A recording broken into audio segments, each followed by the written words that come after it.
Kanniisa miliyoona 250 ta'u US keessatti konkolaataa fe'umsaan garagale aanga'oonni akeekkachiisa kennanii. Dorgommiin bareedduu addunyaa bara 2025 Miss World 2025 marsaa 72 Indiyaatti qophaa'ee bareedduun Itoophiyaa lammaffaa baati. Oduu bal'inaan jimaata darbe kutaa biyya Waashingtanitti konkolaataan fe'umsaa tokko kan garagale yoo ta'u achi keessaa tilmaaman kanniisonni miliyoona 250 ta'an yaa'uu fi uummanni kanniisota kanaan hiddamuurraa akka of eeggatan aanga'oonni akeekkachiisaniiru. Konkolaataan fe'umsaa kun damma kanniisa qabu kiiloogiraama 31,000 fi 750 ta'u fe'ee otuu geejjibsiisuu daandii daangaa Kaanaadaatti dhiyoo jiru irratti erga galagareen booda namoonni balaa tasaa kanaaf deebii kennan keessumaa kanniisii madaksuu muuxannoo qaban hedduu hirmaataniiru jedhanii. Kaayyoon keenya hamma danda'ametti kanniisota hedduu baraaruudha jechuun waajjira bulchiinsa sheerii fi waataakoom irraa taatee kana booda ibseera.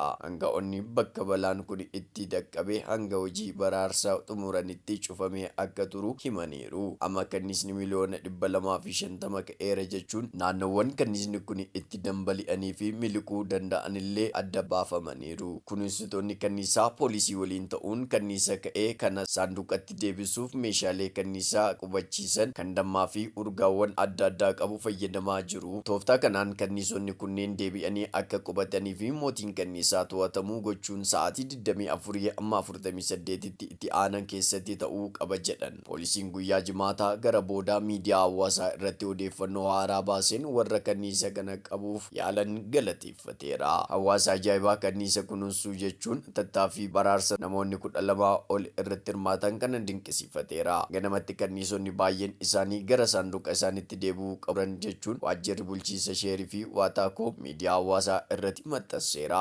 Viidiyoon poolisiin qoodee akka mul'isutti kanniisonni hedduu naannoo konkolaataa fe'umsaa garagalee kanaatti barrisaa jiru. Oduu itti aanuun dorgommiin bareedduu addunyaa bara 2025 Miss World 2025 marsaa 72 Indiyaa giddugala agarsiisa Hyderabad teelee Gaanaatti gaggeeffamee jira. Bareedduuwwan addunyaa biyyoota adda addaa 108 ta'an dorgommicha irratti hirmaachuun bareedduu addunyaa bara darbee lammii Cheek Riippaabilika irraa gonfoo fudhachuudhaaf wal dorgomaa jiru. Dorgommiin xumuraa caamsaa 31 bara 2025 kan taasifamu yoo ta'u hanga yoonatti dorgommiin torban tokko oliif tureen calallii marsaa adda addaan gaggeeffamuun dorgommiin xumuraa 24 ifoomaniiru. Isaan keessaa bareedduun Itoophiyaa bakka bu'uun hirmaatee Haseet Darajjee kanneen 24 keessatti filataman keessaa hammatamte. Dorgommiin miidhaginaa qaama qofaa otoo hin taane dandeettii addaa baay'ee cimaa ta'e gaafatuu fi karoora piroojeektii hawaasaa keessatti jijjiirama fiduu danda'u qabaachuun gaafatu kana keessatti dorgommii akkamii taasisaa akka jirtu Haseet Darajjee jimaata darbe BBC'tti himteetti. Dorgommii calallii marsaa itti aanu kana bareedduuwwan 10 qofti xumuraaf darban keessaa seenuu fi qophii taasisaa akka jirtutti BBC waliin taasiftee dubbateeti. Haseet Darajjee shamarree ganna 19 yoo taatu Yuunivarsiitii Saayinsii fi Teekinooloojii Finfinneetti barattuu keemikaala injinariingiiti. Abbaan ishee konkolaachisaa fi haadha ishee miseensa poolisii ta'an irraa magaalaa Finfinnee kan dhalatte Haseet barnoota ishee alatti fedhii muuziqaa fi moodeelingii akkasumas tajaajila hawaasaa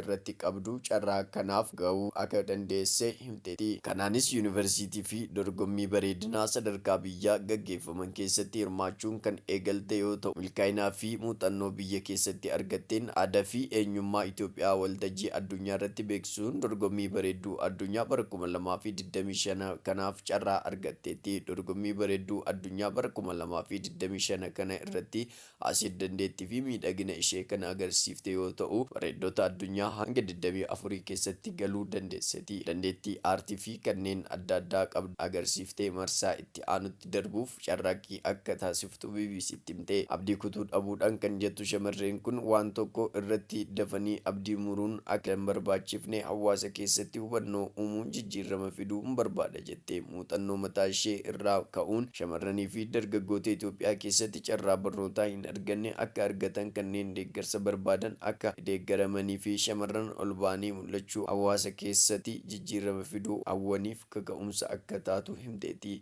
Bara kana bareedduu Afrikaa hedduun dorgommii bareedduu addunyaa kana irratti hirmaataniiru. Kanneen hirmaatan keessaa muraasni kanneen walakkaa xumuraaf darban kan keessatti argamu. Dorgomtoonni kunniin miidhagina uumamaan qaban dabalatanii agarsiisa aadaa fi eenyummaa biyya isaanii akkasumas dandeettii addaa fi kanneen hojii aartii qaban waliin dorgomu. Biyya akka Itoophiyaa, Keeniyaa, Gaanaa, Madagaskar, Afrikaa Kibbaa, Angoolaa, Botswaanaa, Kaameruun, Ivory Coast, Equatorial Guinea fi Naajeeriyaa dabalatee Afrikaan bakka bu'uun kanneen dorgoman jiran keessatti argamu. Dorgommii guyyaa muraasa gidduutti taasifamu bareedduuwwan 10 qofti xumuraaf kan darban yoo ta'u, caamsaa 31 ammoo guyyaa bareedduun addunyaa itti beekamuu fi gonfoo fudhattudha. Waltajjii akkasiin kun waltajjii dubartoonni dandeettii isaanii itti agarsiisanii fi mirga dubartootaa ittiin leellisanidha. Dorgommii agarsiisa aadaa fi eenyummaa akkasumas pirojektoota rakkoo hawaasummaa keessumaa miidhaa dubartoota irraa gahu irratti hubannoo uumuuf kaka'umsa guddaa uumuudha jedhan. Oduu wayitaawaa bifa kanaa qabadhee akkasiin dhiyaadhuuf tiiktookii koo akkasumas yuutuubii koo sabiskiraayib gochuun na bukkee dhaabadhaa jechuun hawwii koo yeroo hundumaati. Jalqabarraa kaastanii hamma ammaatti waan na dhaggeeffattaniif kabaji keessan guddaadha. Horaa bulaa deema.